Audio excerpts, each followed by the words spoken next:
आणि आजचं आपलं सेक्टर आहे IT आणि मॅनेजमेंट मुख्यत्वे, ज्याच्यामध्ये भारतातल्या खूप मोठ्या एका नोकरदार वर्गाचा समावेश होतो. त्या क्षेत्राबद्दल बोलायला आपल्या सोबत आज आहेत डॉक्टर मेघश्री दळवी, ज्या गेली अनेक वर्ष या क्षेत्राशी निगडित आहेत. त्यांनी मॅनेजमेंट या विषयातच डॉक्टरेट केलेली आहे, त्यामुळे त्या आपल्याला अधिक चांगलं सांगू शकतील. सुस्वागतम मॅडम. हो, आणि सगळ्यात पहिल्यांदा सांगा की कोरोनाच्या नंतरचे जे लॉकडाऊन सुरू झाले त्याचा मॅनेजमेंट या फील्डवरती काय परिणाम झाला भारतात आणि जगभरच्या दोन्ही? सर्वात पहिला प्रश्न होता की जे आपण ऑफिसमध्ये जाऊन काम करतो ते आता कसं करायचं. तर मी ज्या क्षेत्रामध्ये म्हणजे IT मध्ये काम करतो तिथे वर्क फ्रॉम होम हे खूप आधीपासूनच सुरू होतं. बरेच कर्मचारी रिमोटली काम करतात, म्हणजे कंपनी एका देशामध्ये एका शहरामध्ये असेल, एक कर्मचारी भारत देशातून काम करत असेल, दुसरा कोणी डेव्हलपर अमेरिकेतून काम करत असेल, तिसरा कोणी फ्रान्समधून काम करत असेल, कोणी ऑस्ट्रेलियामध्ये असेल. तर अशी सिच्युएशन खूप आधीपासून आहे. माझ्या बाबतीतच बोलायचं झालं तर गेली 15 वर्ष मी वर्क फ्रॉम होमच करते आहे. माझं होम ऑफिस आहे आणि अशा परिस्थितीमध्ये खूप पटकन जुळवून घेणे ही जी गरज असते ती या क्षेत्रामध्ये एवढी आढळली नाही. म्हणजे पाहिलं तर बँकिंग क्षेत्रामध्ये, काही एक प्रमाणात फिनान्समध्ये पटकन वर्क फ्रॉम होम करण्याची जी गरज होती ती या क्षेत्रात तितकीशी जाणवली नाही.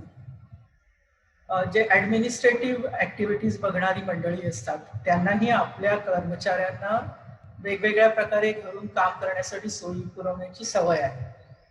त्यामुळे वर्क फ्रॉम होम ही जी कन्सेप्ट आहे ती आधीपासूनच असल्यामुळे पटकन सगळेजण वर्क फ्रॉम होम करायला लागले हे शक्य झाले. अर्थात मी म्हणते तितक्या अगदी एका दिवसात किंवा 24 तासामध्ये ते शक्य झालं नाही. सुरुवातीला जे लोक पूर्णपणे ऑफिसमधून काम करत होते त्यांच्यासाठी वेगवेगळ्या घरून पुरवणे, कनेक्टिव्हिटी, स्वतःचा एक डेडिकेटेड लॅपटॉप आला, काही कोडिंग करणाऱ्या डेव्हलपर्सना एकापेक्षा जास्त मशीन्स लागल्या, अधिक कपॅसिटीच्या मशीन्स लागल्या. तर या सिच्युएशन मध्ये त्यांना ही सगळी अरेंजमेंट करायला साधारण 1 ते 2 आठवडे नक्कीच लागले. त्यावेळेला परिस्थिती अशी होती की आपण सगळेजण पूर्ण गोंधळून गेलो. आपल्याला घराबाहेर पडायचं नाही म्हटल्यानंतर घरात काही अरेंजमेंट्स करायच्या होत्या, वेगवेगळ्या वस्तू घरामध्ये आणून ठेवायच्या होत्या, ग्रॉसरी, मुलांचं काय करायचं, घरातल्या आजारी माणसांचं काय करायचं, हे सगळे एकीकडे विचार सुरू असताना दुसरीकडे आपल्याला आपल्या ऑफिसच्या कामात खंड पडू द्यायचा नाही, ज्याला बिझनेस कंटिन्युटी आपण म्हणतो, तेही सुरू ठेवायचं. आपले जे जगभरात पसरलेले क्लायंट्स असतील त्यांची कामं सुद्धा तितक्या सुरळीतपणे चालू राहावेत याचे प्रयत्न करायचे. याचा सुरुवातीला आमच्या क्षेत्रामध्ये मिडल मॅनेजमेंटवर बऱ्यापैकी ताण आला. याच्यामध्ये आणखी एक गोष्ट अशी आहे की बरीचशी कोलॅबोरेटिव्ह टूल्स आम्ही आधीपासून वापरत होतो, जसे व्हिडिओ कॉन्फरन्सिंग असेल किंवा प्रोजेक्ट मॅनेजमेंटचे काही कोलॅबोरेटिव्ह टूल्स असतील. या टूल्समध्ये सगळ्यांना सामावून घेणं पटकन शक्य झालं नाही. काही जण त्याच्यासाठी स्केलिंग करावं लागलं, काही वेगळ्या टूल्सची सोय करावी लागली. तर ह्या सगळ्या धडपडीमधून एक गोष्ट मात्र, म्हणजे मी स्वतःही तेच अनुभवत होते, पण एक गोष्ट मात्र जाणवत होती की सर्वांना काम करायचं आहे. कोणालाही त्या परिस्थितीमध्ये माझी अडचण आहे म्हणून मी काम करू शकत नाही, मी पूर्ण प्रॉडक्टिव्हिटी देऊ शकत नाही अशी परिस्थिती नव्हती. सर्वांना तितक्याच प्रॉडक्टिव्हिटीने काम करण्याची इच्छा होती. एक प्रकारे आपण म्हणू करोनावर मात करण्याची इच्छा होती आणि ती त्यांच्या ह्या वागणुकीतून दिसत होती. ही मला खूप पॉझिटिव्ह गोष्ट वाटते. आमच्या क्षेत्रामध्ये बरीच तरुण मंडळी आवर्जून ऑफिसमध्ये येतात आणि काम करतात. त्याच्यामध्ये कारण असतं की एक टीम स्पिरिट असतं किंवा एकत्र काम करण्यामध्ये थोडी मजा असते, मस्ती करता येते. हे सगळं अचानक नाहीसं झालं. बरीच जण वेगवेगळ्या शहरामध्ये एकटे राहून ऑफिसमध्ये जात होते. अचानक त्यांच्यावर अशी वेळ आली की ते घरी एकटे राहिलेत, त्यांना घरचं पण बघायचंय, ऑफिसमध्ये किंवा बाहेर जे जेवण खाण करत होते तेही घरी मॅनेज करायचंय, घरून एकट्याने काम करायचंय. तर अशा परिस्थितीमध्ये जेव्हा आपण मॅनेजमेंटचा विचार करतो तेव्हा एम्प्लॉई एंगेजमेंट, म्हणजे आपल्या कर्मचाऱ्यांना अधिकाधिक एकमेकांशी कनेक्टेड वाटणं, एंगेज्ड वाटणं, आपण एका टीमचा भाग आहे असं वाटणं, हे खूप जरुरी होतं आणि अशा परिस्थितीमध्ये ज्याला आपण HR म्हणतो, या टीमने खूप वेगवेगळ्या क्षेत्रांमध्ये सहाय्य केलं. तरीही या क्षेत्रामध्ये काही कामं अशी असतात की जी ऑफिसमधूनच करावी लागतात आणि त्या कर्मचाऱ्यांना मात्र खूप त्रास झाला. पण इतर क्षेत्रांच्या तुलनेमध्ये IT ने खूप पटकन सामावून घेतलं आणि त्यामुळे सुरुवातीला पहिल्या आठवड्यामध्ये जरी थोडा प्रॉडक्टिव्हिटी लॉस वाटला तरी तो बऱ्यापैकी रिकव्हर झाला असं मी म्हणेन.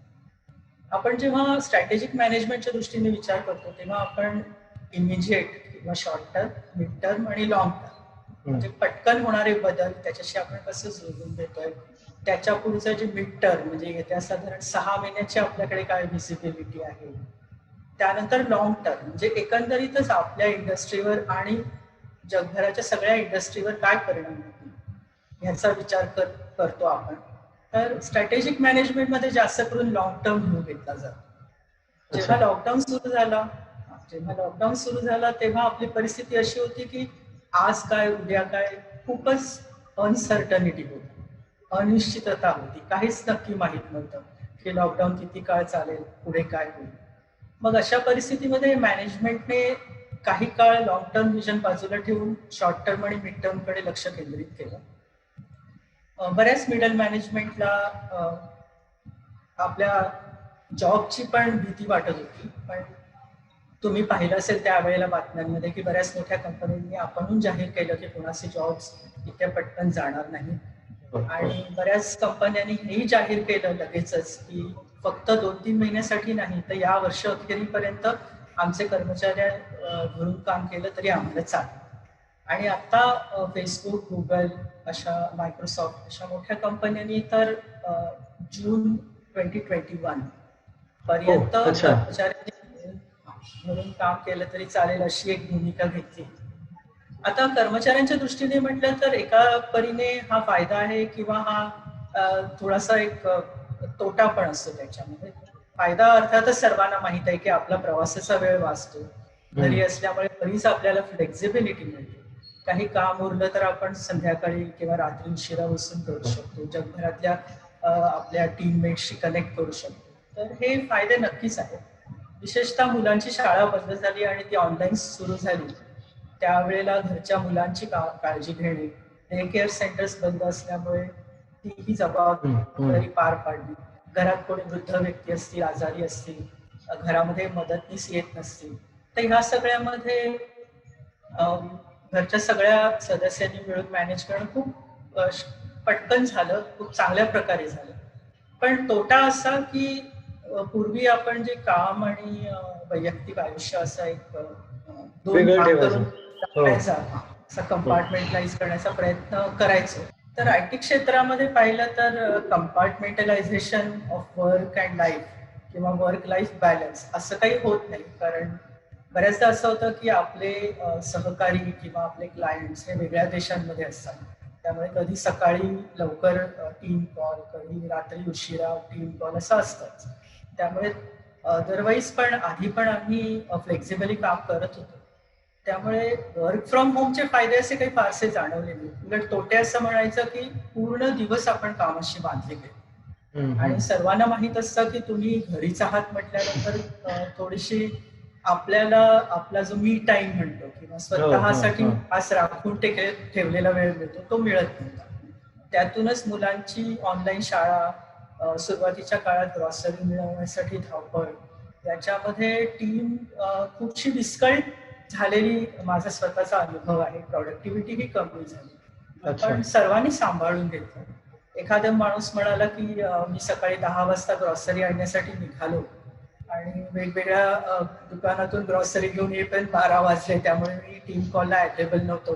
तर आम्ही सर्वांनी सांभाळून घेतलं, कारण हे असं प्रत्येकाच्या बाबतीत शक्य होतं. तर एम्प्लॉईजच्या साईडनी किंवा कर्मचाऱ्यांच्या साईडनी पाहायचं झालं तर काही तोटा हा होताच की पूर्ण दिवसाचे 17 तास आपण या ना त्या कामात बांधले गेलो होतो. त्याच्यात घरकाम आलं, घरातल्या व्यक्तीची काही काळजी घेणं आलं, कारण मदतनीस पण नव्हते. आणि त्याचसोबत मिडल मॅनेजमेंट किंवा टॉप मॅनेजमेंटला हेही बघावं लागत होतं की आपले जे कर्मचारी ज्यांना कधी काही मदत लागेल त्यावेळेला आपण त्यांच्यासाठी उपलब्ध असलो पाहिजे, त्यांना मदत केली पाहिजे. काही वेळेला त्यांचं मानसिक धैर्य वाढवण्याचं काम देखील अंगावर येऊन पडलं. पण सर्व वेळेला मी हेच म्हणेन अगदी आजपर्यंत की प्रत्येकाच्या बाजूने खूप सकारात्मकता दिसते आहे की मला या सगळ्यावर मात करायची आहे, माझं काम मला अजूनही तितक्याच चांगल्या दर्जाचं उत्तम द्यायचं आहे. मग त्यासाठी लागलं तर थोडासा त्रास झाला तरी मी सहन करायला तयार आहे. आता आणखी आता साधारण आपण या परिस्थितीत 6 महिने आहोत.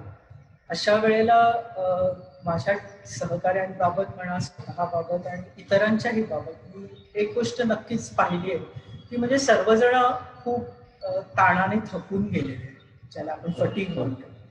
कारण सतत वेगवेगळ्या आघाड्यांवर आपण या ना त्या प्रकारे सामना करत आहोत आणि कितीही आपण मनाची तयारी केली, कितीही आपण एकमेकांना मनाला उभारी दिली, तरीही हा त्रास अजून आहे 16-17 तास काम करण्याचा. आणि त्यातही अजून आपल्याला पुढची दिशा तितकीशी निश्चित स्पष्ट नाही की आपण बाहेर जाऊ शकतो का, कधी आपण ऑफिसमध्ये जाऊ शकतो, कधी आपण एकमेकांना फेस टू फेस म्हणतो भेटू शकतो. तर मग काही ठिकाणी आम्ही असं पाहिलंय की खास कॉफी टेबल मीटिंग अरेंज केल्या जातात, ज्याच्यात आपण फक्त गप्पा टप्पा करायचे. म्हणजे जसं आपण ऑफिसमध्ये लंच टाइमला किंवा कॉफी टाइमला एकत्र बसून इन्फॉर्मली असं बोलतो, एकमेकांची अच्छा. म्हणजे हे पण ऑनलाईनच म्हणतात, हे पण ऑनलाईनच, कारण नाईलाज आहे ना. हे पण ऑनलाईन केलं. ह्याच्यामध्ये सुरुवातीला थोडा उत्साह दिसला, पण असं झालं की सतत एकमेकांबरोबर व्हिडिओवरून बोलणं ह्याचाही कंटाळा आणि ताण यायला. त्यामुळे थोडंसं आपण रेस्टलेस झालो आहोत, नक्की पुढे काय कळत नाहीये, तसं मन स्थिर नाही, अशी स्थिती दिसते. पण एक गोष्ट मात्र यावेळेला नक्की सांगेन की मार्केट अजूनही चांगल्या रीतीने प्रतिसाद देत आहे. प्रोजेक्ट सुरू आहेत, नवीन प्रोजेक्ट्स येत आहेत, त्यामुळे कर्मचाऱ्यांना किंवा टीमला एक उत्साह लागतो किंवा पुढे काहीतरी सकारात्मक आहे असं वाटायला लागतं, ते आहे. त्यामुळे आपल्या परीने अधिकाधिक देण्याचा सगळेजण प्रयत्न करत आहेत. आणि मॅनेजमेंटच्या साईडने सांगायचं तर आता आपण एक शॉर्ट टर्मची जी जबाबदारी होती, म्हणजे सर्वांना वर्क फ्रॉम होम किंवा आवश्यक त्या सुविधा पुरवणं, मिड टर्मच्या दृष्टीने जी जबाबदारी होती की नवीन कदाचित काही ठिकाणी कामाची विभागणी बदलली, टीम मधला एक माणूस जो काम करत होता तो दुसऱ्या माणसाला करावा.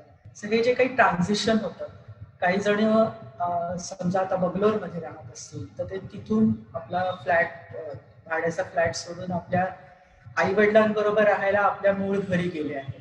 तर अशा परिस्थितीमध्ये जे काही छोटे मोठे बदल टीमला पचवायला लागतात ते झालेले आहेत. काही जण आमचे सहकारी, एक्झाम्पल द्यायचं तर अमेरिकेत काम करत होते, ते आता चक्क मुंबईमध्ये येऊन आपल्या आई वडिलांबरोबर राहून काम करत आहेत. त्यामुळे कामाच्या वेळा पण किंवा त्यांच्याबरोबर मिटिंगच्या वेळा सुद्धा बदलल्या. तर हे सगळे बदल आता मिड टर्म मध्ये कर्मचारी वर्ग आणि मॅनेजमेंट दोघांनी चांगल्या रीतीने ऍब्सॉर्ब केले आहे, चांगल्या रीतीने जुळवून घेतले त्याच्याशी. त्यामुळे आता जो स्ट्रॅटेजिक मॅनेजमेंट आपण म्हणतो की यापुढे येत्या 1 ते 3 वर्षामध्ये नक्की आपण काय करणार आहोत, साधारण या स्थितीला आपण आहोत.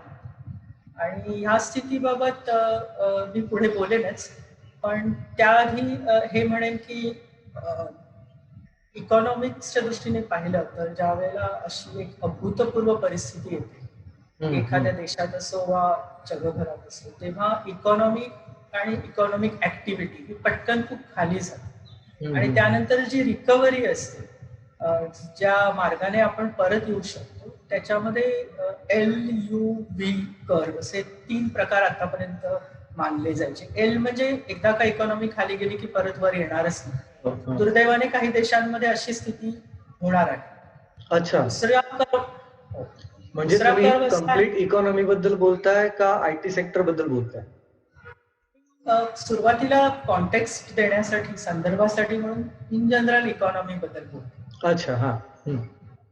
तर त्यामुळे काही देशांमध्ये अशी परिस्थिती येणार की एकदा का इकॉनॉमी खाली गेली का ती वर येणारच नाही. एल म्हणजे खालीच राहील. हा, हा, हा. व्ही असते त्याच्यामध्ये इकॉनॉमी खाली गेली पण पटकन रिकव्हर झाली असं होतं. हे हम्म. काही सेक्टरमध्ये झालंय. उदाहरण द्यायचं तर ई कॉमर्स सेक्टरमध्ये रिकव्हरी चांगली झाली. हा, हा. कारण ज्या वेळेला आपण घराबाहेर पडून खरेदी करू शकत नाही, साहजिकच आपण हो, हो, हो. ऑनलाईन ते आपण प्लॅटफॉर्मवरून ऑनलाईन सामान मागवतो. मागवायला लागलो. त्यामुळे त्या क्षेत्रात चांगली रिकव्हरी झाली. काही क्षेत्रामध्ये यू प्रकारची रिकव्हरी झाली. म्हणजे सुरुवातीला अनसर्टनिटी होती पण हळूहळू रिकव्हरी व्हायला लागली. फिनान्स क्षेत्रामध्ये एक उदाहरण देऊ शकतो.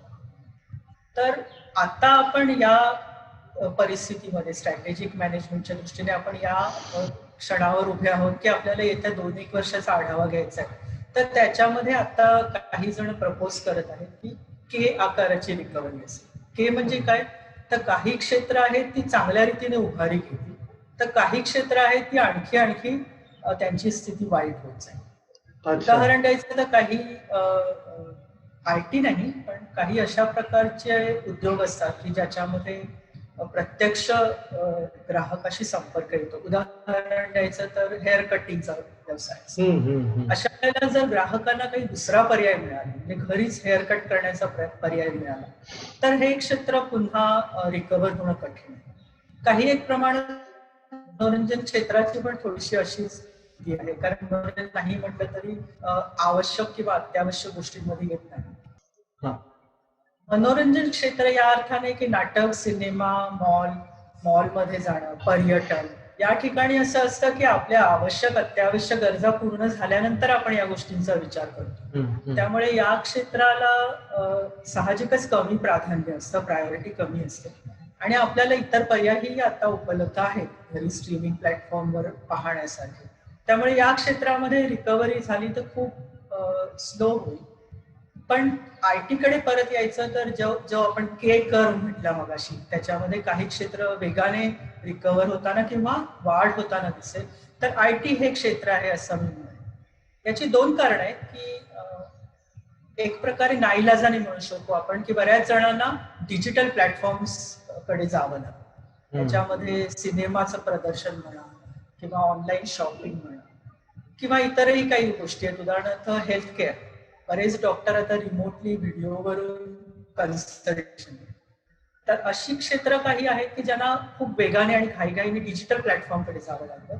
त्यामुळे डिजिटायझेशन हे जे आय टी मध्ये एक संज्ञा आहे की ज्याचा अर्थ असा की तुम्ही जे काम नॉन डिजिटल पद्धतीने करता ते डिजिटल पद्धतीने करायचं, ज्याच्यामुळे तुमची कार्यक्षमता आणि वेग वाढेल आणि त्याच्यामध्ये अॅक्युरसी पण वाढते.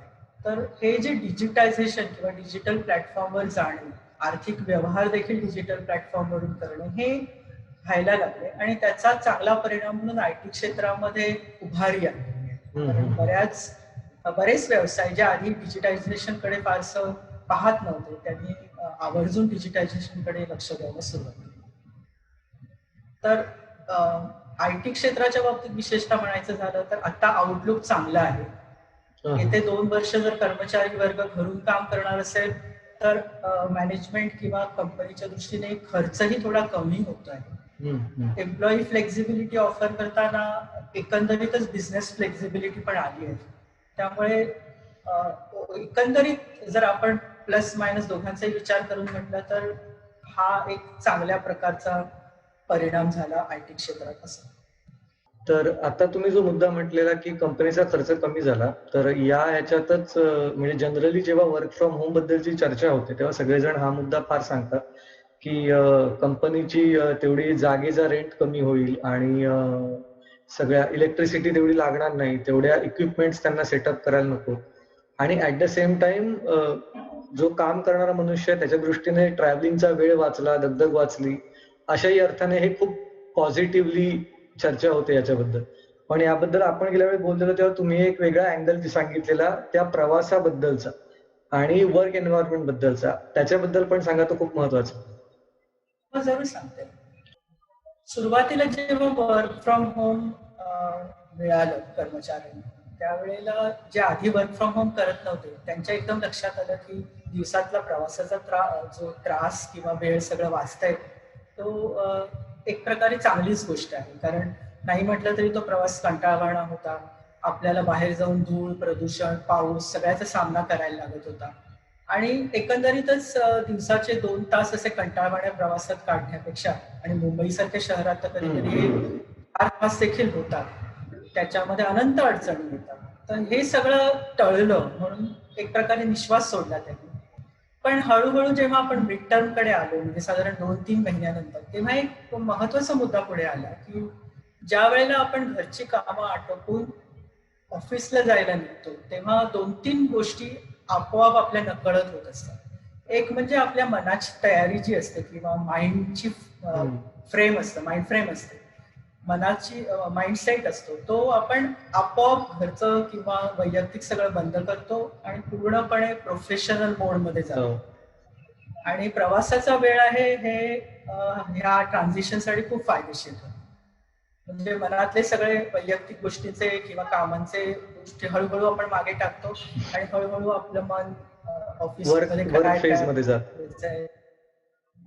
कोणते टास्क आहेत याकडे जाते. तर ह्यासाठी, आणि हे स्लो ट्रान्झिशन जे मनासाठी आणि योग्य असतं, अत्यंत योग्य, आणि जे लक्षात येत नाही आपल्याला की असं होतंय ऑन द वे, हे नकळत होत. आणि एक इथे सांगणं आवश्यक आहे की ज्या वेळेला आपण हे ट्रान्झिशन सुरू केलं लॉकडाऊन पासून, की वर्क फ्रॉम होम करायचं, काही जण रिमोटली काम करणं, त्याच सुमारास अनेक संशोधक या सगळ्या गोष्टींचा लाईव्ह रिअल टाइम मध्ये डेटा गोळा करत होते. कारण अशी ही एक अभूतपूर्व संधी आहे की जगातल्या सर्वांचं आयुष्य डिस्टर्ब झालं, आणि अशा परिस्थितीत माणसं आपण कसा प्रतिसाद देतोय, तंत्रज्ञानाचा कसा वापर करून घेतोय, आपल्यामध्ये जी एक मनाची शक्ती असते, एक मनाची ऊर्जा असते, ती आपण कशी इथे वापरून घेतोय, या सगळ्याचा अभ्यास करण्याची संधी बघून बऱ्याच संशोधकांनी, विशेषतः मॅनेजमेंट, फिनान्स अशा क्षेत्रातल्या संशोधकांनी पटकन ही संधी घेऊन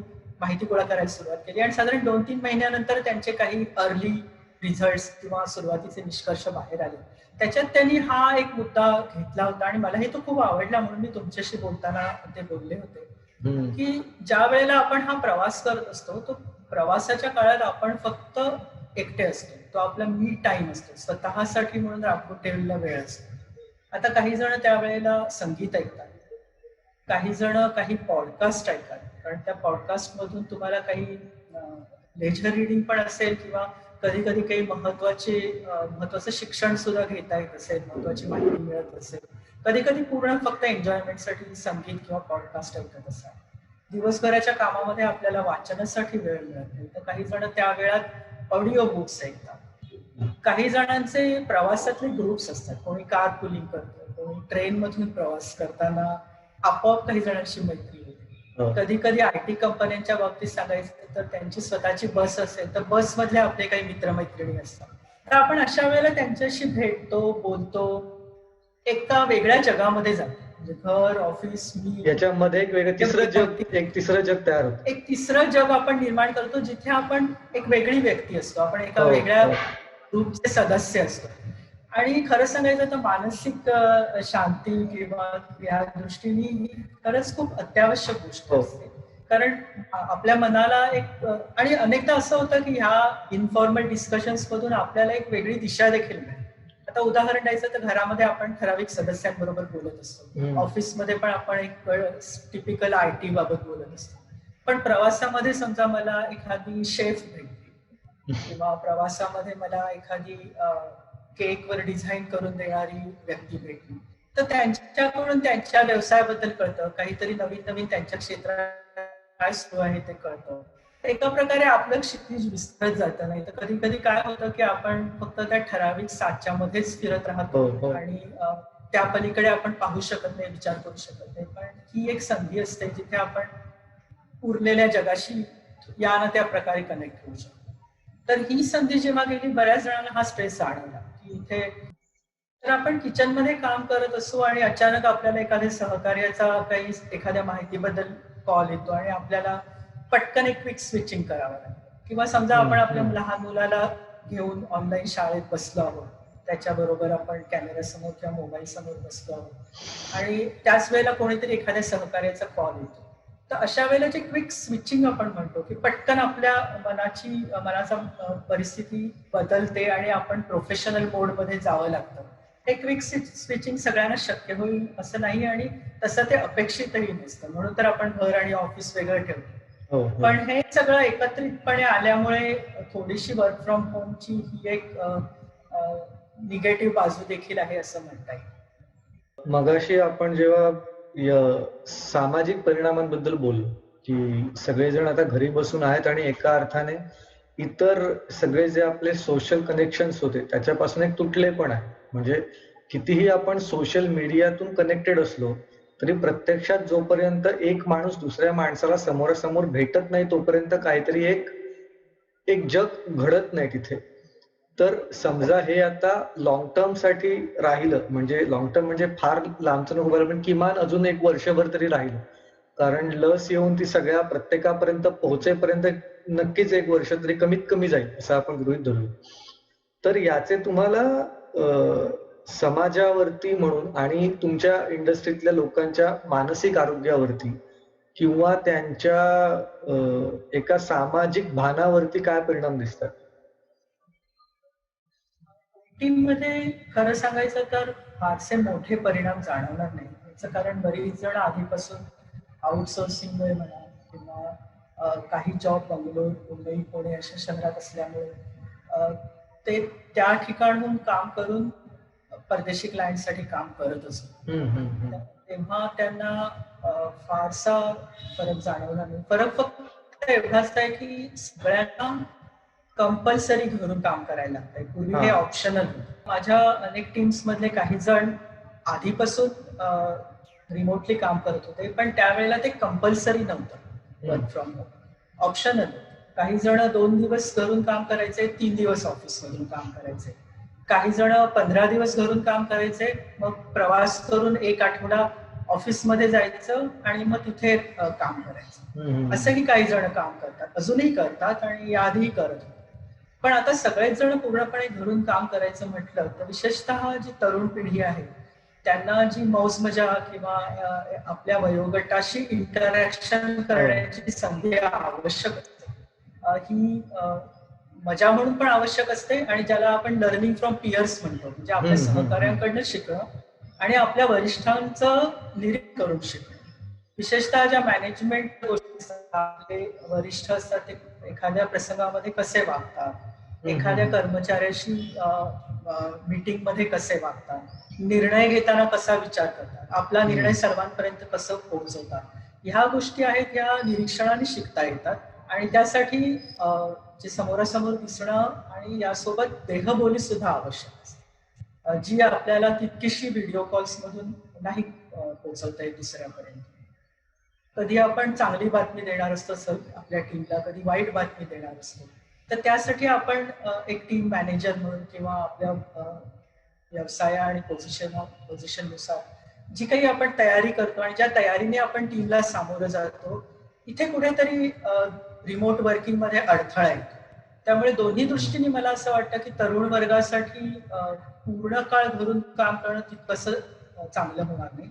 एक तर त्यांना आपल्या वयाच्या वयोगटाबरोबर मिक्स होऊन मजा करता येणार नाही, आणि दुसरं म्हणजे आपल्या वरिष्ठांकडून शिकण्यासाठी म्हणून जे प्रत्यक्ष इंटरॅक्शन आवश्यक आहे ते त्यांना मिळेल. अच्छा, आता आपण या ऑनलाईन मीटिंग्स करतोय त्याच्यामुळे एक असा पण एक आयटीचा फायदा झाला की त्या निमित्ताने काही नवीन नवीन ऍप्स डेव्हलप करण्यात आली जेणेकरून हे ऑनलाईन वर्किंग जास्त सोयीचं होईल. मग त्याच्यात व्हिडिओ कॉन्फरन्सिंग साठीच्या पण आहेत आणि इतर बऱ्याच छोटे टूल्स नवीन डेव्हलप झाले. काही मधल्या काळात चीनी ऍप्लिकेशन्सवर बंदी आली, मग त्याला पर्यायी काही म्हणून नवीन ऍप्स डेव्हलप करण्यात आली.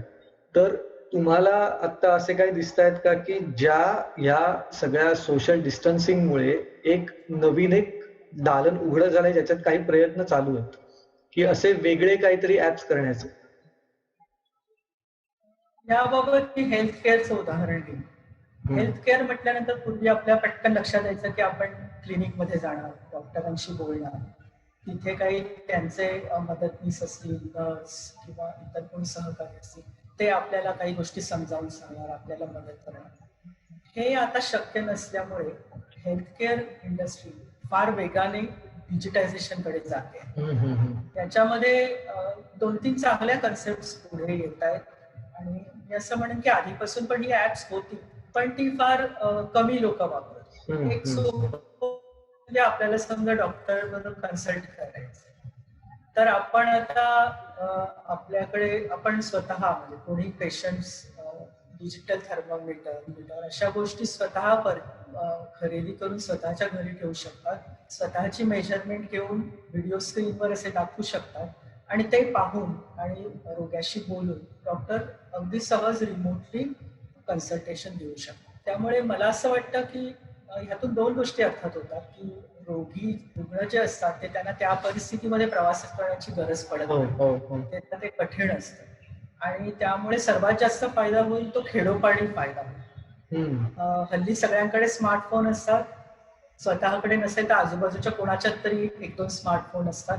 ते वापरून खेड्यापाड्यातल्या रुग्णांना अतिशय सहजपणे शहरातील डॉक्टरांशी संपर्क करून बेसिक कन्सल्टेशन तरी घेता येईल. हा सर्वात महत्वाचा फायदा होता. हे आधीही माहित होतं, या क्षेत्रामध्येही काम सुरू होतं, पण इथे मागणी पटकन वाढते आहे आणि त्यासाठी आवश्यक असणारी काही उपकरणं जी आपण घरी ठेवणार, ज्याच्यामध्ये ब्लड प्रेशर मीटर आहे, ब्लड शुगर मीटर आहे, थर्मोमीटर आणि ब्लड ऑक्सिमीटर आहे, ही उपकरणं जर थोडी आणखी स्वस्त झाली तर बरीच जण आपल्या घरी ठेवू शकतात किंवा सोसायटीमध्ये आपण एखाद्या 3-4 असे ठेवू शकतात आणि ते वापरून रिमोटली डॉक्टर कन्सल्टेशन सहज शक्य आहे. फिजिओथेरपिस्ट पण आता व्हिडिओवरून कन्सल्टेशन देऊ शकतात, कोणते कोणते व्यायाम करायचे हे सुचवू शकतात.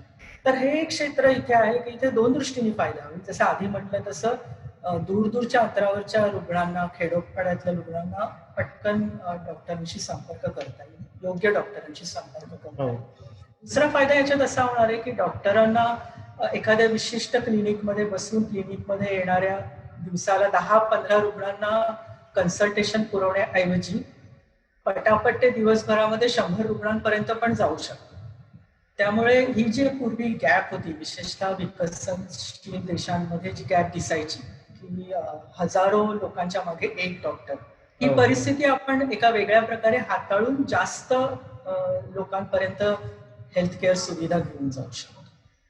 ही फार महत्वाची या क्षेत्रामध्ये क्रांती होणार आहे, सुरू झालेली आहे. याचे खरे आणि चांगले परिणाम येत्या वर्षभरामध्ये आपल्याला नक्कीच दिसतील. मी स्वतः अनेक वेळा असा फायदा घेतला होता कोविडच्याही आधी, आणि आता मी पाहते की इतर रुग्ण किंवा इतर डॉक्टर्सही हे वापरत आहेत. तर मला हे खूप चांगली पॉझिटिव्ह गोष्ट वाटते कोविडमुळे झालेली.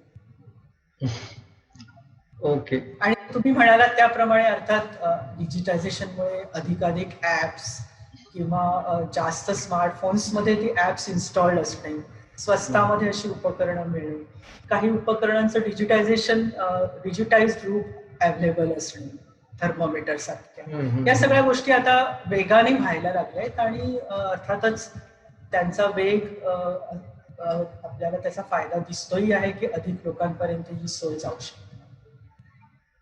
सायन्स फिक्शन रायटर म्हणून मला एक प्रश्न विचारायचा आहे की जनरली असं होतं ना की एखादी नवीन टेक्नॉलॉजी आल्यानंतर मला वाटतं 90% सायन्स फिक्शन अशा असतात की त्याच्यातून काहीतरी एक विघातक कृत्य होणार आहे आणि 10% अशा असतात की ज्याच्यातून सगळं सुजलाम सुफलाम झालंय आणि सत्य कुठेतरी त्याच्या मध्ये असतं, एका ग्रे झोन मध्ये. तर अशा ज्या काही नवीन टेक्नॉलॉजीज येतात त्याच्यात तुम्हाला आता नव्याने काय पॉसिबिलिटीज दिसत आहेत की ज्या आतापर्यंत शक्य नव्हत्या, पण ज्या ह्याच्यामुळे जे आपल्याला कंपल्सरी डिजिटायझेशन कडे जावं लागतंय सगळ्या जगालाच, आणि आपल्याकडे तर हे खूप वेगाने झालंय. म्हणजे भारतात जो अमेरिकेत प्री कोरोना आणि पोस्ट कोरोना हे जे डिजिटायझेशनचं अंतर आहे त्याच्यापेक्षा आपल्याकडे हे खूप जास्त आहे, खूप वेगाने कमी काळात झालं. तर त्याच्यामुळे तुम्हाला काय ग्रे झोन मधले काय एरियाज दिसत आहेत किंवा काही तोटे संभाव्य जाणवतात? ह्यात संभाव्य तोटे पुढे यायला थोडा वेळ लागेल, कारण आपण आता 2 आघाड्यांवर लढतोय. एक म्हणजे करोना हा रोग, ही साथ कुठपर्यंत जाणार, किती काळ आपल्याला या परिस्थितीत काढावं लागणार. त्यामुळे सगळ्यांची मानसिक अवस्था अशी नाहीये की इतर काही गोष्टींचा विचार करू शकतो. दुसरी आघाडी अशी आहे की आपण घाईघाईने तंत्रज्ञानाची मदत घेतोय, तंत्रज्ञानाचा आसरा घेतोय. ह्याचे दुष्परिणाम होऊ शकतील का, ह्याबाबत सुद्धा विचार करण्याची मनाची तयारी आहे असं मला वाटत नाही. म्हणजे सुरुवातीचे 2 महिने तर या विषयावर काही लिहिता येईल, लेख किंवा फिक्शन, यासाठी देखील माझी मनाची तयारी होत नव्हती, जी आता झालेली आहे. आणि या विषयावर म्हणजे कोविड काळामध्ये तंत्रज्ञान कसं आपल्याला साथ देते याविषयी मी लेखही लिहिलंय. मनामध्ये काही सायन्स फिक्शन कथेचे विषयही आकार घेत आहे. म्हणजे थोडंसं डिटॅच फेज मध्ये आपण आता आलो आहोत, की आपण करोनापासून थोडं दूर होऊन, थोडं अंतर ठेवून करोनाविषयी आपण विचार करू शकतो. त्यासोबत आपल्याला अनेक ठिकाणून ही माहिती मिळते की 100 वर्षापूर्वी काय झालं, 200 वर्षापूर्वी काय झालं. कधी कधी मला असं वाटतं की समजा ही साथ 20 वर्षांपूर्वी आली असती तर, म्हणजे समजा 2000 साली हे शतक सुरू झालं त्यावेळेला आली असती तर त्यावेळेला कनेक्टिव्हिटी स्पीड एवढा नव्हता. आता जे आपण 4G अगदी सहजपणे वापरतो, 5G येत आहे, ती परिस्थिती नव्हती. त्या काळामध्ये स्मार्टफोन्सही नव्हते. त्यामुळे आता जे आपण मोबाईल फर्स्ट या दृष्टीने बऱ्याच जणांकडे इंटरनेट कनेक्शन हे केवळ मोबाईलवर नव्हतं, लॅपटॉप त्यांच्याकडे नसतो, किंवा त्यांनी लॅपटॉपचा टप्पा गाळून थेट मोबाईलवर उडी घेतली असं आपण म्हणतो. ही परिस्थिती त्यावेळी नव्हती. त्यामुळे त्यावेळेला work from home, school from home किंवा मोबाईलवरून शाळेत जाणं किंवा शाळा अटेंड करणं, या गोष्टी त्यावेळी शक्य झाल्या नसत्या. त्यावेळेला जगभरामध्ये आपली सप्लाय चेन पसरलेली नव्हती. आता जी ग्लोबल सप्लाय चेन आपण म्हणतो, म्हणजे काही वस्तू एका देशात तयार होतात, दुसऱ्या देशात त्या स्टोअर केल्या जातात आणि तिसऱ्या देशामध्ये डिस्ट्रीब्युशन होतं आणि त्या तिसऱ्या देशापासून त्या आणखी 10 देशांपर्यंत पोहोचतात. ही जी ग्लोबल सप्लाय चेन आहे ती त्यावेळेला इतकी स्ट्रॉंग नव्हती. त्यामुळे कदाचित या ग्रॉसरी, औषधं, इतर काही आवश्यक अत्यावश्यक वस्तू यांच्या डिस्ट्रीब्युशनला कदाचित एवढा प्रॉब्लेम आला नसता. जर सुरुवातीला आपल्याला सॅनिटायझर, मास्क यांची गरज भासत होती, ते कदाचित जास्त सहज झालं असतं, कारण आपण लोकलीच ते प्रोड्यूस करून लोकलीच विकलं असतं. पण आता तशी परिस्थिती नाही. पण तंत्रज्ञान किंवा जे आपण रिमोट हेल्थ केअर, डॉक्टरांनी एकमेकांशी सुद्धा वेगवेगळ्या माध्यमातून सतत संपर्कात असून कोविडशी सामना कसा करायचा ते बघणं, सतत आपल्याला लस किंवा इतर काही संशोधनाची माहिती मिळत राहणं, हे त्यावेळेला घडलं नसतं. आणि त्यावेळेला कदाचित कोविड सारख्या जगभर पसरलेल्या महासाथीचा सामना करणं खूप कठीण गेलं असतं. त्यामुळे बऱ्याचदा मला असं वाटतं की आपण आज तंत्रज्ञानाच्या बाबतीत ज्या टप्प्यावर आहोत, जिथे आपण बऱ्याच गोष्टी फेस टू फेस न भेटता किंवा गरज पडली तर सोशल डिस्टन्सिंग ठेवून देखील आपण करू शकत आहोत, तर आपण जास्त चांगल्या प्रकारे हा सामना करू शकत आहोत. फक्त प्रश्न आहे तो मेंटल हेल्थचा. आता मानसिक आरोग्य जे लोकांचं आहे किंवा मानसिक धैर्य हे येते 1 वर्षभर टिकवणं, हे मात्र खूप कठीण जाणार आहे. तंत्रज्ञानाच्या बाजूने ज्या गोष्टी आहेत, इन्फ्रास्ट्रक्चर उपलब्ध करून देणे वगैरे, त्या शक्य होतील. अगदी अजून 1 वर्ष सुद्धा लोक अगदी सहज घरून काम करू शकतील, घरून शाळा पण आपण रन करू शकू, परीक्षांच्या बाबतीत आपण काहीतरी वेगळे उपाय किंवा वेगळ्या सोयी काढू शकू. पण मानसिक आरोग्य ही गोष्ट मात्र अशी आहे की आपण सामाजिक वातावरणातच कायम राहिलेलो आहोत असं राहणं कठीण जातं. तर ह्या एका बाबतीमध्ये सोडलं तर, या एका बाबतीमध्ये मला वाटतं आपल्याला आता जास्त सामाजिक गोष्ट लक्ष द्यावं की आपण एकमेकांना मानसिक आधार कसे देऊ शकतो. काही देशांमध्ये याच्यासाठी हेल्पलाईन सुरू केले. सुदैवाने आपल्याला भारतात अशी गरज पडत नाही.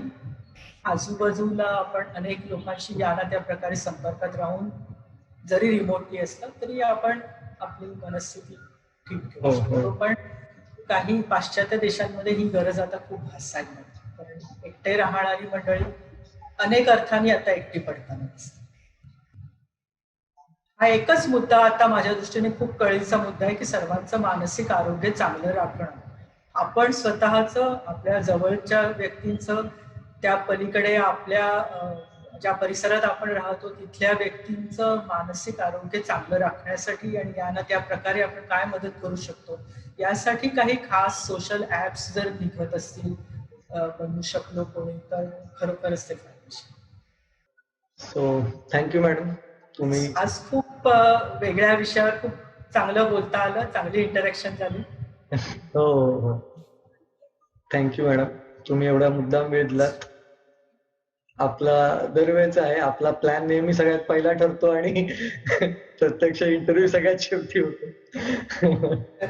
पण आज अनेक मुद्द्यांना आपण स्पर्श केला आणि हो जरी हो आपण मॅनेजमेंट मधून सुरुवात केली तरी अखेरीस ही साथ नाही म्हटलं तरी आपल्याला सामाजिक आघाड्यांवरच लढायची. सामाजिक आघाड्यांवरतीच येणार आहे तो शेवटी. तंत्रज्ञानाची साथ आहे, हा खूप खूप मोठी साथ आहे, खूप मोठा आधार आहे आणि तो आधार घेऊनच आपल्याला आणखी 1 वर्ष 2 वर्ष जे काही गरज पडेल आपल्याला सर्वांनाच मनोधैर्य टिकवून पुढे जायचं आहे, आपली कामं करत राहायचे.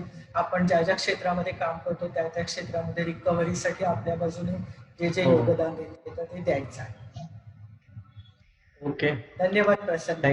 थँक्यू मॅडम, धन्यवाद.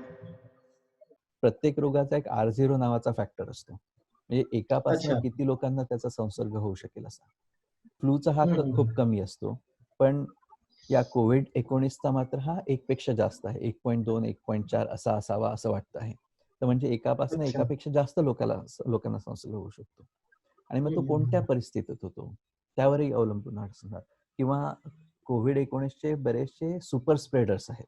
जसं साऊथ हेमिस्फिअरमध्ये रुबिन ऑब्झर्वेटरी सुरू होणार होती ती 2022 साली. तर त्याचे बरेचसे भाग ट्रान्सपोर्टमध्ये अमेरिकेतनं तिकडे होते, ते अर्ध्या वाटेवर थांबले होते आणि ते आता तिथेच थांबलेले आहेत. आणि मग तिथे त्याच्या स्टोरेज कॉस्ट इतक्या वाढतात की असं वाटतंय की पुढे जाण्याऐवजी त्यांना आधी परत मागे आणावं लागेल आणि मग नंतर पाठवावं लागेल. असं झालं तर वर्ष 1.5 वर्ष तिथे उशीर होणार असेल. चहा किंवा कॉफी प्यायला कॉफी मशीनच्या तिथे गेला तर तेव्हा इतरही लोक आलेले असतात. मग त्यांच्याबरोबर सहजच काहीतरी गप्पा सुरू होतात कामाच्या, त्यातनं एखादा नवीन प्रोजेक्ट जन्माला येतो. तर त्या प्रकारचं पूर्णपणे बंद झालेलं आहे. जे आता कोणाशी काही बोलायचं असेल तर ते मुद्दाम ठरवून झूम मीटिंगद्वारे किंवा फोनद्वारे बोलावं लागतं आणि लोकांना झूम मीटिंगचा फटीग पण येऊ लागला आहे. तर मी डेटा सायन्स करतो आणि ॲस्ट्रॉनॉमी करतो. तर ज्या सायन्सेसमध्ये किंवा ज्या रिसर्च फील्ड्समध्ये जास्त कम्प्युटर्सचा किंवा कागद पेनचा फक्त वापर होतो तर त्यांच्यावर डायरेक्ट परिणाम झालेला नाही आहे, कारण त्यांच्या लॅब्स नसतात आणि त्यांना काही ॲक्च्युअली स्वतःच्या हाताने जाऊन हँडल करावं लागत नाही. तर माझं स्वतःचं काम गेले 6 महिने घरून सुरू आहे. मी ऑफिसमध्ये 6 महिन्यात गेलो नाही आहे, पुढचे 3 महिने जाणार नाही आहे आणि असंच बाकीच्या अनेक लोकांचं सुरू आहे. पण जिथे बायोलॉजी आहे किंवा केमिस्ट्री आहे तर तिथे मात्र हळूहळू जाणं सुरू झालं आहे लोकांचं. सर्वात मुख्य म्हणजे तर बरेचसे क्लासेस ऑनलाईन झालेले आहेत. म्हणजे आता कॅलटेकचं घ्यायचं झालं तर इतक्यात आता जे सेमिस्टर सुरू होत आहे ते पूर्णपणे ऑनलाईन असणार आहे. म्हणजे प्रत्यक्ष विद्यार्थी कॅलटेकला नसतील, रिमोट सगळं एज्युकेशन होणार आहे.